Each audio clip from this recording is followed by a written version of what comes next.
All right, what is going on with Donald Trump? He is repeatedly falling asleep during pressers, and we are in month 2 of a government shutdown. I want to talk to Micha Erfan about his potential cognitive decline, his clear cognitive decline, and how that's intersecting with his inability to maneuver this government shutdown. Micha, how you doing? And let me know your thoughts. Yeah, I mean, obviously, the Trump regime right now is in a total disaster. Trump is clearly mentally declining right before our eyes. I mean, people are asking him about the economic conditions of America. Right now, consumer sentiment is at an all-time low, the lowest level it's ever been. And he's saying that the economy is fantastic. Prices are actually down when we know that they're actually dramatically up. It's not looking good.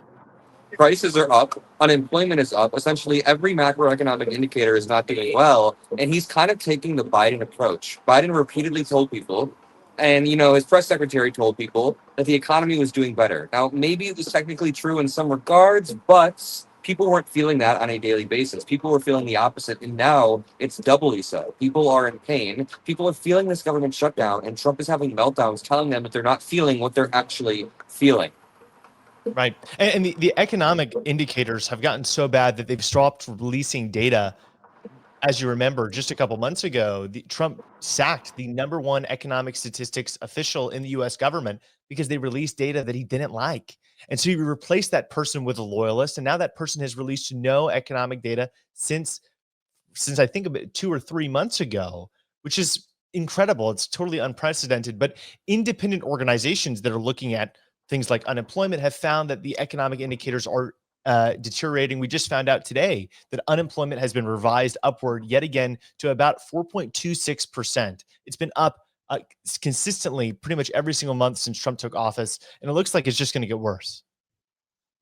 I want to talk to you a little bit about the cognitive decline that we've seen, because we were on the phone earlier and you said something to me that really stuck out. You were like, this guy is actually about to lose it. He's on the verge of losing it. And we know that he's been incoherent for a while now, but when you watch him in his pressers, when you look at his overall demeanor, his slouched over posture, the repeated falling asleep on camera, the inability to control himself, the run on sentences that are worse than they were in 2020. They were bad in 2020. They were bad in 2022, but it's getting worse and worse. We're going to continue to see this man cognitively decline in front of our eyes. And you better bet we are going to see some. I mean, we've already seen moments way worse than Biden, but if they thought that Biden, like falling over on a bike or whatever, was going to be a bad, embarrassing moment, wait until we see what happens on year 2 of Donald Trump. We aren't even in year 2, and this guy is incoherent. But what are your thoughts on this? Yeah, I mean, it's crazy. I mean, like you said, he's falling asleep during press conferences, but he's also contradicting other elements of the administration in like a really brazen way. I mean, we've seen this since the beginning of his administration. He says one thing about tariffs, they say another thing. Nobody can seem to know what's going on because he's just making real-time decisions that are totally chaotic. But now we saw this again with SNAP. The administration has lost a case where a court basically said they have to release SNAP benefits to the over 40 million Americans who rely on them. Caroline Leavitt said, we're going to abide by that court order. We're going to follow the law. We're going to release the SNAP benefits. Meanwhile, Trump tweets a deranged tirade saying we're actually not going to do that. It's clear that nobody knows what's going on. I don't even think Trump knows what's going on because he's mentally declining. And the craziest thing is they want to run this guy again.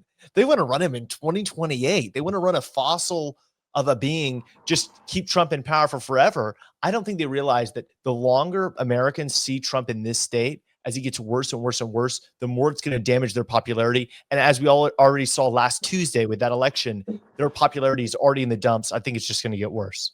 Dude, there were reports from Senate Democrats when we were entering month 2 of the government shutdown. I guess we were like halfway through month 1 that Trump didn't even know what it was about. He genuinely gets his news from Fox. We already know that. So he thought it was about something that it completely wasn't. And it took him a while to realize both the severity, the scale, and to come back to reality. I believe even Marjorie Taylor Greene was saying, like, the Republicans don't seem to fully grasp what this is about. And I think that could be intersected with Trump's cognitive decline. He doesn't understand, but also he's just out of touch. He's focusing on the ballroom, and we've seen an incredible decrease in his popularity as these two things have synced. the government shutdown that people are feeling and his obsession with the ballroom seems to be like kind of coinciding into nuking his current approval rating. But really quickly, I just want to back up. I'm sitting in DC right now. I'm waiting for my flight because it keeps getting delayed. And Micah and I thought, why don't we just hop on and make a video talking about the shutdown, the cognitive decline. So make sure you drop a like on this video and let's keep going. Watch until the end. So Micah,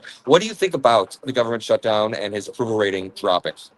I mean, it's insane what we've seen. I mean, we always knew Republicans hated working class people, but the lengths that they've gone to hurt normal, everyday Americans, including many of their own voters, is truly extraordinary. Democrats just offered Republicans a deal to basically reopen the government so long as they agreed to extend vital healthcare subsidies for just 1 year, to keep Americans with their healthcare for just one more year.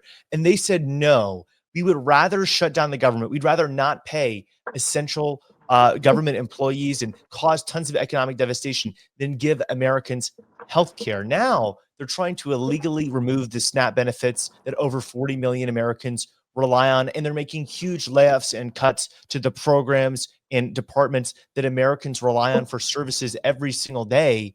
It's extraordinary. And then they have the audacity to think that they're actually winning with this shutdown.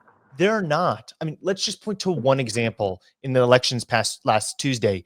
Democrats in my state, Virginia, won the House of Virginia delegates by the highest share they've won since 1987. We flipped some counties in Pennsylvania that had not gone to a Democrat since the 1800s. The Republicans are ushering in a blue wave with their terrible, catastrophic economic agenda for the American people. And honestly, I'm cackling. I'm loving every single second of it. At least Trump is awake for it, right? Maybe? No, I mean, he doesn't even know what the fuck is going on.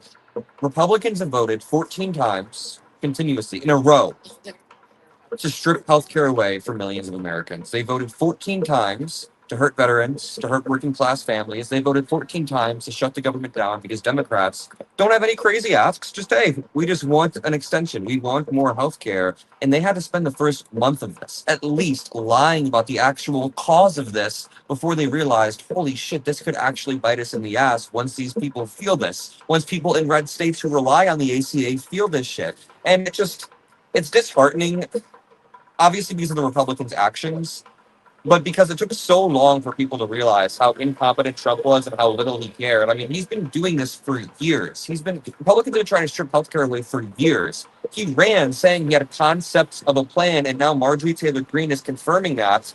And it feels like we're always fighting an uphill battle with this media environment, and he's always spinning and twisting shit. But honestly, this is the first time where Democrats are putting up a fight, using their leverage, using the mechanisms at their disposal to expose how little Republicans care. And Republicans keep falling for the trap over and over, stepping on the rake. And I want Democrats to continue to follow this model. Absolutely. I mean, every single time Republicans get power, they take healthcare away from Americans. Every single time Democrats get into power, they give healthcare to Americans. This is one of the areas where it's very consistent.